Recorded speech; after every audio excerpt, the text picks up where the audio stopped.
Second reportage, la polyarthrite rhumatoïde. Plus de 80 000 personnes en Suisse vivent avec ce rhumatisme inflammatoire. Ses causes et son développement sont complètement différents de l'arthrose, qui est une usure mécanique des articulations.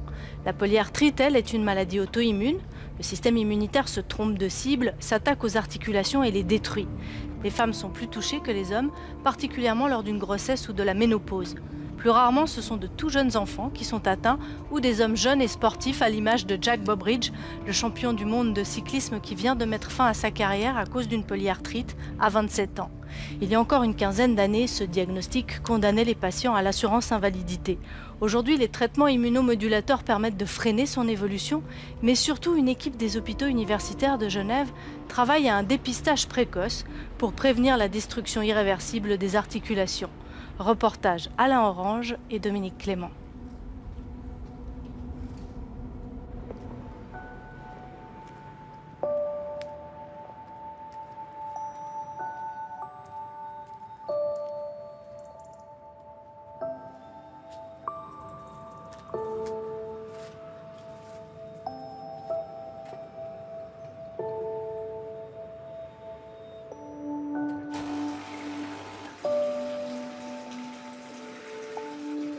Quand j'étais jeune, je faisais de la natation. Puis après, j'ai fait du water polo. Tout ce genre de choses que je ne peux plus faire, quoi.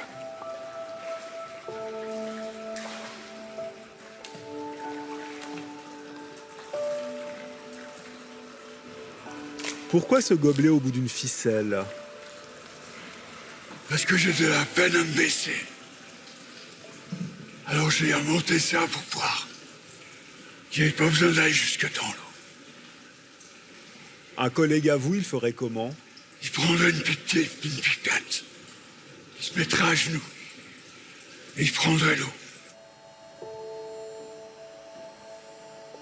Cela fait 30 ans que la polyarthrite rhumatoïde a commencé à dévorer les articulations de Daniel von Mertz. C'était alors un jeune homme sportif de 25 ans. Les médecins ont laissé traîner les choses. Au départ, on prenait ça pour des entorses. Ça faisait mal, quoi. Alors on mettait une bande et puis une pomme dessus. Ça a bien duré 4-5 ans, quoi, avant qu'on me dise qu'il faudrait voir un rhumatologue. À l'époque, il parlait pas de polyarthrite. D'opération en traitement, son lourd parcours médical a même causé une atteinte à ses cordes vocales suite à une intubation. Il a toujours tenu à continuer à travailler à mi-temps malgré ses douleurs intenses. Une crise, c'était...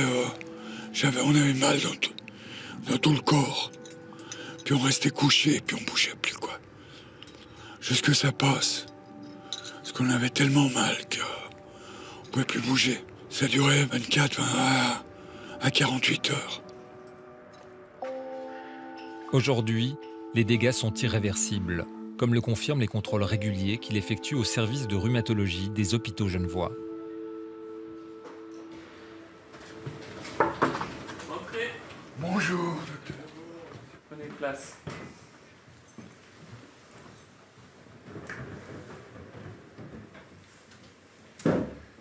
Voilà. Comment allez-vous? Je vais bien.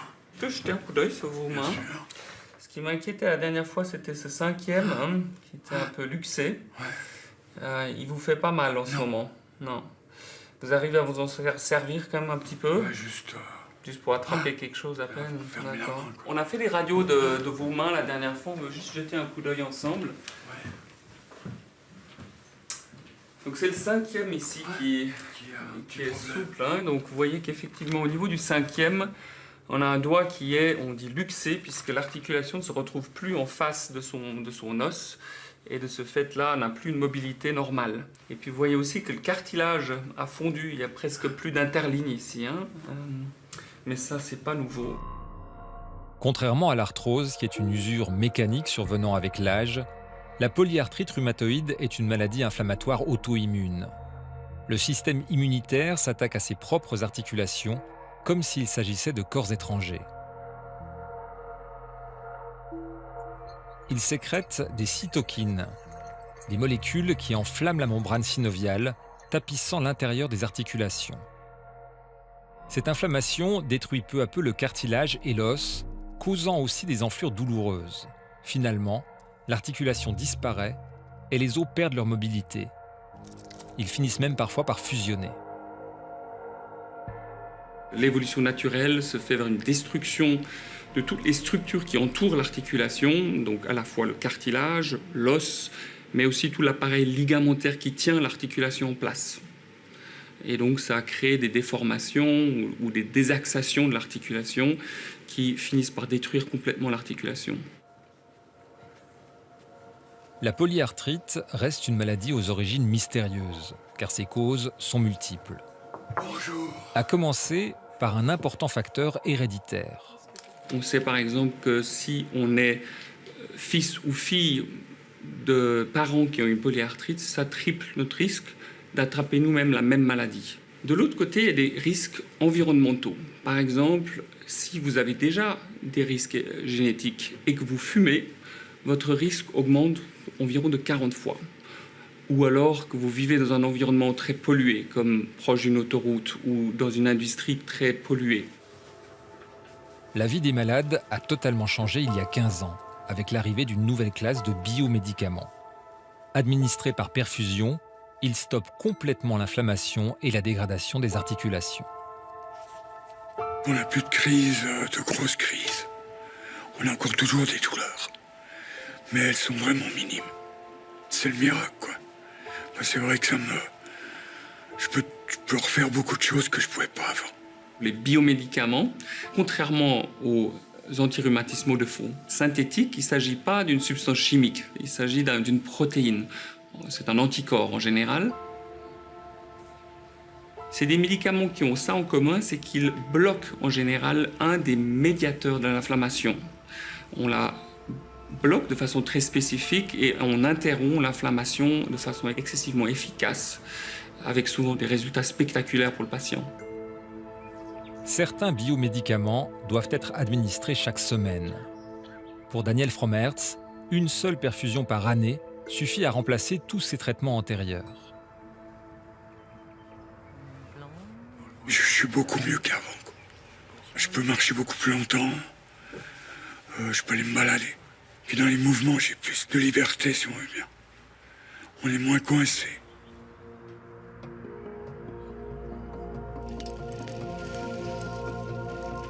Traitée trop tardivement ou de manière peu ciblée, la polyarthrite provoque des handicaps irréversibles. Il faut donc accepter une médication lourde, même si les symptômes sont peu spectaculaires au début de la maladie. Chez Christine Mabillard, ils sont apparus de manière typique à la fin de la quarantaine. Ça a commencé par des fortes douleurs dans les poignets. Et je me suis dit, bon, je vais traiter, et puis dans quelques mois, je serai en pleine forme. En fait, je n'ai pas du tout compris ce que représentait cette maladie. Enfin, je ne voulais peut-être pas comprendre que c'était à vie. Ça ne pouvait même pas effleurer mon esprit à ce moment-là. 8 malades sur 10 sont des femmes. Leurs hormones semblent jouer un rôle déterminant dans le déclenchement de la polyarthrite. Le pic d'incidence se fait autour de la périménopause, la période où tout à coup les œstrogènes chutent. Ce qu'on sait, c'est que cette période-là favorise le développement d'auto-anticorps, d'anticorps dirigés contre notre propre organisme, et c'est effectivement la période où on voit apparaître le plus de polyarthrite. Diagnostiquée rapidement, elle est aussitôt traitée. Ses atteintes articulaires se limitent au poignet gauche. Pour l'instant, pas besoin de biomédicaments. Elle prend un antirhumatismal de synthèse, plus classique et moins coûteux. Elle doit se l'injecter elle-même chaque semaine. Là, disons, j'ai pris conscience vraiment que j'étais malade. Toutes les semaines, vous avez ce rappel, en fait. Moi, c'est peut-être plus une dimension psychologique que le geste de me faire une piqûre. C'est le fait que ça me rappelle toutes les semaines que je suis vraiment malade. Et malade, pour le moment, ad aeternam. Plus fort. C'est bien assis. Là, vous allez haut. Hein. Toi, t'arrives tout seul ou là? J'ai beaucoup moins de force. Et notamment pour même porter mes petits-enfants. Donc, on développe des techniques, en fait. On prend là où ça fait le moins mal, ou alors on bloque les poignets avec une attelle. Quand ça fait mal, il faut s'arrêter, expliquer aux petits-enfants. Bon, mamie, elle a un peu mal aux mains, on va arrêter de faire ça, on va faire autre chose. Voilà. Ok. Donc, on va commencer par les mains, et puis je vais regarder... comme les autres fois, si je vois des petits signes d'inflammation, alors je vais voir des petites choses, mais qui sont normales. Oui. Bonjour. Bonjour docteur. Ah, c'est Axel. Bonjour docteur. Tu as vu des choses? Écoute, pas grand-chose. La seule chose que je... L'espoir aujourd'hui, c'est de commencer à traiter encore plus tôt pour éviter tout dommage aux articulations. En 2010, Axel Fink a entamé en pionnier une étude auprès de 1300 volontaires. Tous présentent un risque génétique important car ils ont un parent atteint de polyarthrite. On a remarqué que les gens qui allaient développer une polyarthrite plus tard avaient déjà les auto-anticorps présents jusqu'à 10 années avant même de présenter les premiers symptômes. D'où l'idée, est-ce qu'on peut diagnostiquer la maladie bien plus tôt et peut-être à ce moment-là traiter les gens avant même qu'ils développent tous les symptômes. Alors ça, c'est celle comme la dernière fois, celle où je sens. Oui, tout à fait. Je confirme qu'il y a un petit empattement au niveau de l'articulation. On n'a pas de douleur? Pour le moment, non. Chaque volontaire est suivi pendant 5 ans. Outre les examens classiques, une prise de sang permet de traquer la présence de marqueurs qui signaleraient une réaction auto-immune encore invisible. Si vous êtes suivi dans une étude, qu'on dépiste la présence d'auto-anticorps, qu'on dépiste des facteurs de risque génétique, on risque de vous proposer de prendre un traitement préventivement pendant 1 an. Avec l'espoir que vous ne développerez jamais la maladie grâce à ce traitement. Donc d'avoir une guérison immunologique et de prévenir la survenue d'une maladie auto-immune.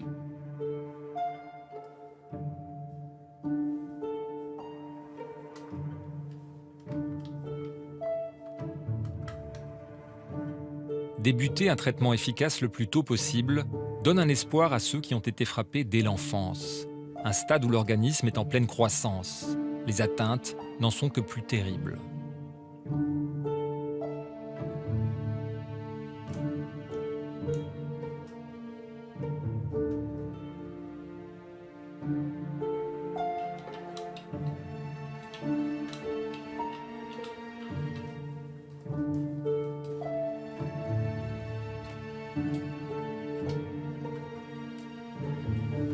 Christine Nicou vit avec la polyarthrite depuis toute petite.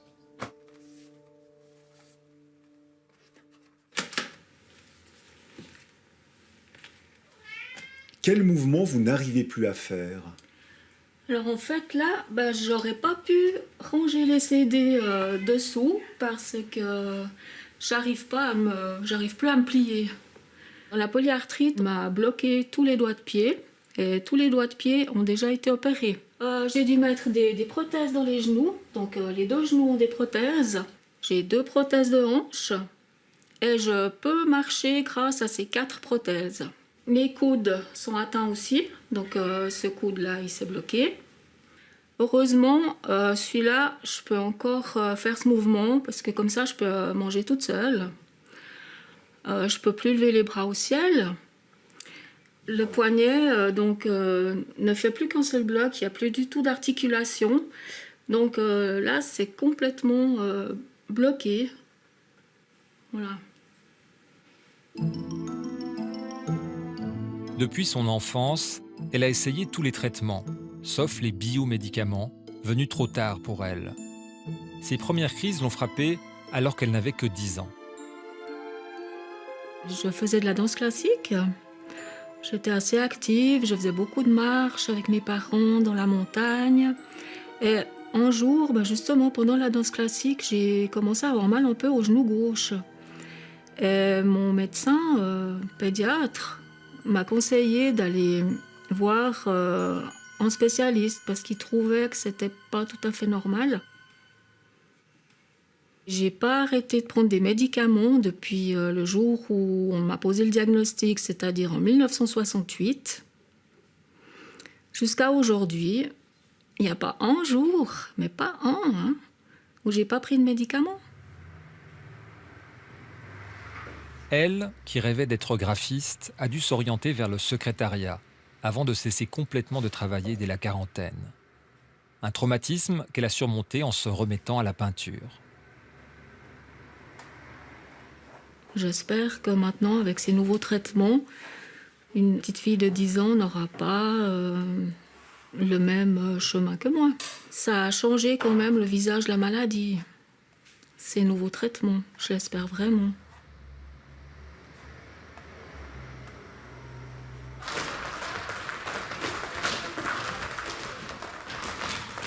Alix a 9 ans, quasiment le même âge que Christine Nicou au début de sa maladie. Chez Alix, l'arthrite juvénile s'est carrément déclarée quand elle était encore bébé. Grâce aux biomédicaments, elle mène aujourd'hui une vie quasi normale. Mais à son âge, il faut faire des pauses dans le traitement. Après quelques mois de rémission, ces douleurs finissent alors immanquablement par ressurgir.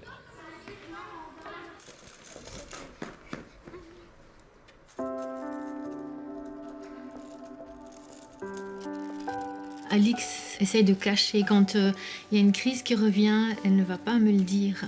Je vais voir par exemple qu'elle boite et c'est plutôt moi qui vais vers elle et j'essaie de lui poser des questions. Voir si elle a mal, si elle s'est tordu la cheville, si elle a fait trop de trotte. Le soir de la fête Dieu, j'avais vu qu'elle boitait un petit peu et le soir, elle n'arrivait plus à monter les escaliers, elle monter sur ses genoux parce qu'elle avait mal à une cheville. Alix, quand tu commences à avoir mal, tu peux nous montrer où tu as mal? Là, à la cheville et puis au genou. Ça fait parfois mal et parfois ça fait un peu plus mal que les autres fois. Parfois. Mais maintenant ça va beaucoup mieux.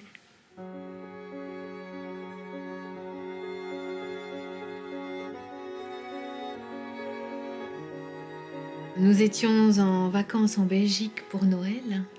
Et puis Alix avait 14 mois, c'était l'âge où elle commençait à marcher.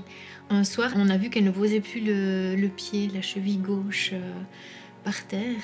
On a d'abord eu l'impression que c'était peut-être une chute. On a demandé aux grands enfants qui avaient 12 et 13 ans si peut-être ils avaient laissé tomber leur petite sœur. Et non. À l'hôpital, les médecins belges lui ont posé un plâtre parce qu'ils croyaient à une fracture. Ce n'est que de retour en Suisse que le diagnostic d'arthrite juvénile a pu être posé.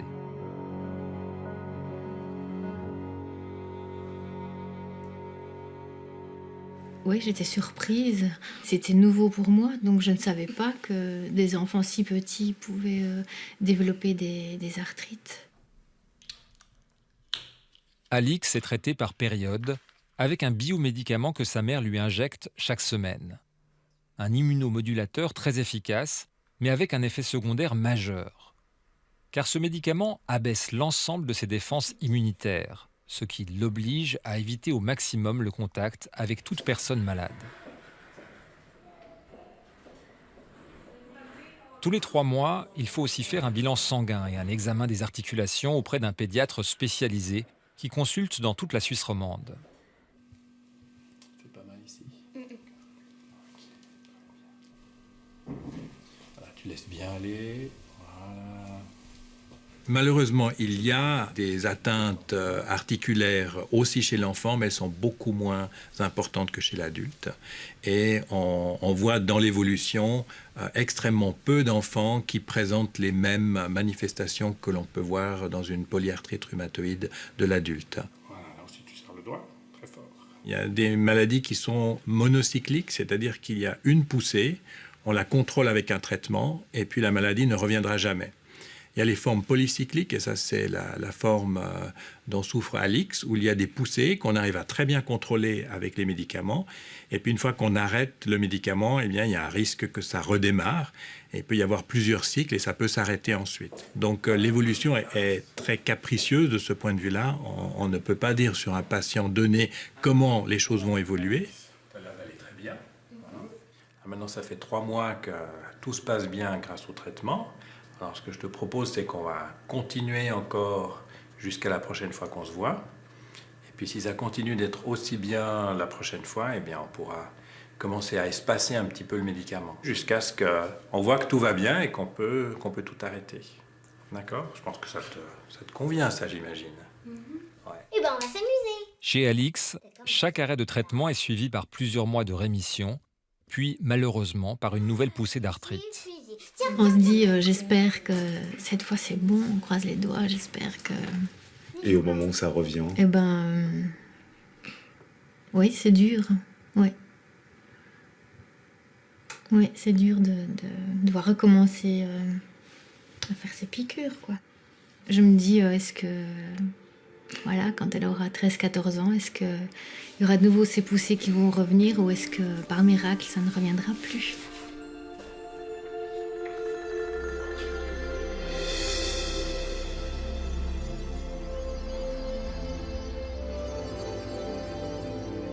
L'espoir aujourd'hui, c'est un dépistage précoce et un traitement préventif de choc limité dans le temps, idéalement 1 an, pour stopper net le cours de la maladie et éviter de devoir prendre des médicaments à vie.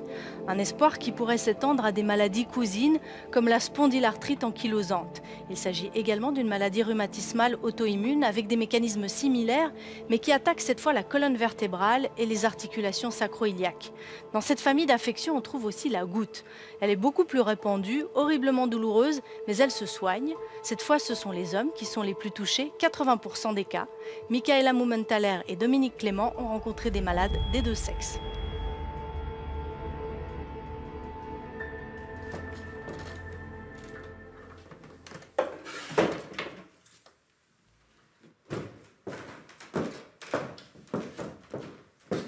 Monique Dizeran est une retraitée lausannoise en pleine forme, malgré ses problèmes de goutte, qui durent depuis 3 ans. Est-ce que la goutte vous gêne pour coudre un bouton? Oh oui, parce que, notamment en début de matinée, j'ai les mains qui sont très raides. Alors, je suis presque obligée de faire des petits exercices que je fais tout bêtement, comme ça, en croisant les doigts, en prenant les mains, en les serrant comme ça. Mais c'est un peu pénible, mais c'est supportable. De temps en temps, alors cela goutte chez mes cris aigus au pied. C'est affreux. C'est vraiment douloureux. C'est l'enfer. C'est 2 doigts qui gonflent, mais qui viennent très très gros, rouges, et puis qui provoquent des douleurs infernales.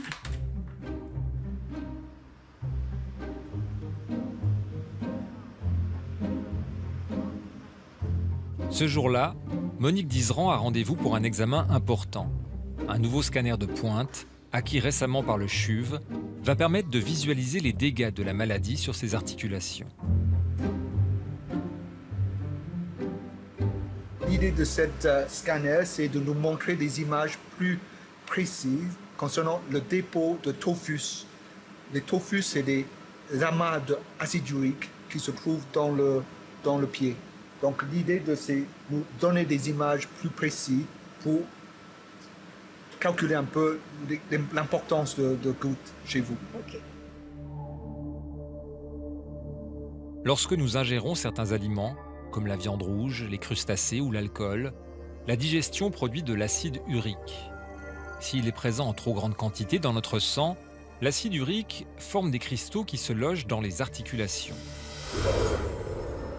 Cela crée des douleurs et des inflammations. C'est la crise de goutte. Sans traitement, ces cristaux s'accumulent et forment peu à peu un amas nommé tophus. Ils finissent par durcir et peuvent entraîner des déformations et des destructions articulaires. Dès la 2e crise, la goutte est déjà considérée comme une maladie chronique. Là il y a un tophus, là il y a il y a un problème probablement héréditaire qui limite la capacité d'éliminer l'acide urique par les reins. Deuxième, c'est qu'il y a des médicaments qu'on utilise pour traiter l'hypertension qui augmentent le taux d'acide urique. Voilà, Madame Pizeron. On a terminé les examens et on a vu que bel et bien, il y a des dépôts d'acide urique, des tophus, dans le pied. Contrairement à la polyarthrite, la goutte se soigne. C'est même la maladie rhumatismale qui se traite le mieux si elle est prise en charge dès son apparition. Mais c'est souvent un traitement qu'il faut prendre à vie. Il y a beaucoup de gens qui disent qu'on peut juste simplement traiter la maladie par un régime alimentaire et ce n'est pas malheureusement suffisant. Donc il faut traiter pour baisser l'acide urique dans le corps et normalement ce n'est pas les médicaments. Ce n'est pas une prise de médicaments pour baisser l'acide urique qu'on prend pour une semaine ou un mois, c'est vraiment un traitement à long terme. Beaucoup de patients et beaucoup de médecins, ils méconnaissent donc quelle est la bonne façon de traiter la maladie et c'est des mesures simples, mais il faut respecter pour que le traitement marche correctement. Oui, allô?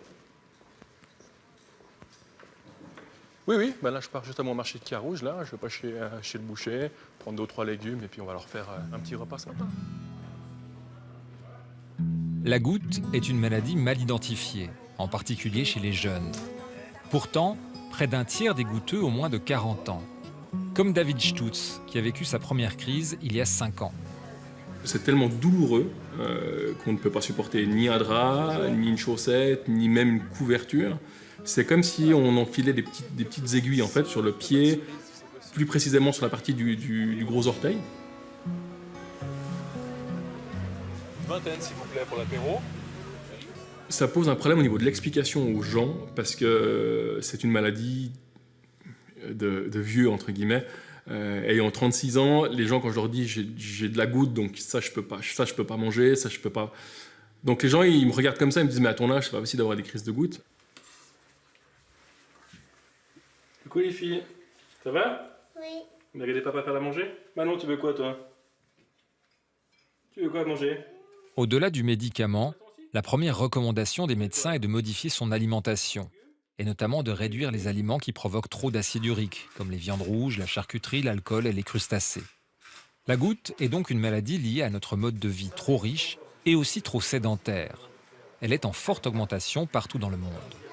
On peut parler de maladie de civilisation parce que dans les pays en voie de développement, lorsque maintenant ils consomment plus du point de vue calories et aussi alcool et aussi viande, ils ont constaté aussi une hausse importante de fréquence de ces maladies, de la goutte.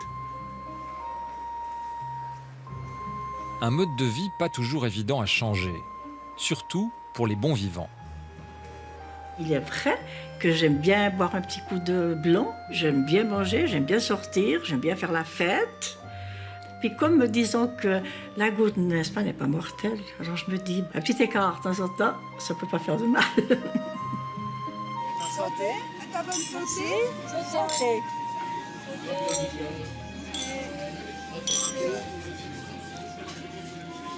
Et vous voyez ça, c'est ce qu'on ne devrait pas boire quand on a la maladie de la goutte, par exemple.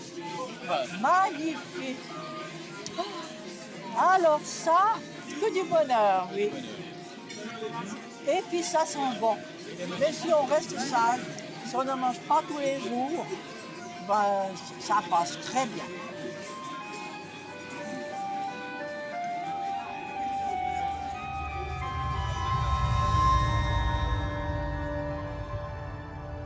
Autrefois, la goutte était la maladie des rois et des nobles qui consommaient de la viande et de l'alcool tous les jours. Elle avait presque disparu au cours du 19e siècle. Elle est aujourd'hui en pleine recrudescence, à cause du mode de vie, mais aussi de facteurs génétiques. En Nouvelle-Zélande, par exemple, 15% des Maoris souffrent de goutte depuis l'américanisation de leur nourriture, alors qu'ils étaient épargnés avec leur régime ancestral. Enfin, pour ceux qui se posent la question de ce drôle de nom, goutte vient du langage populaire. Le nom médical était podagre, mais on parlait d'une humeur nocive distillée goutte à goutte dans les jointures. Et c'est resté, même en anglais, c'est goutte et gota en espagnol et en italien. Voilà, avant que le vase ne déborde, laissez-moi vous souhaiter une très bonne fin de soirée. Au nom de toute l'équipe du magazine Santé, prenez soin de vous et merci d'avoir suivi 36.9.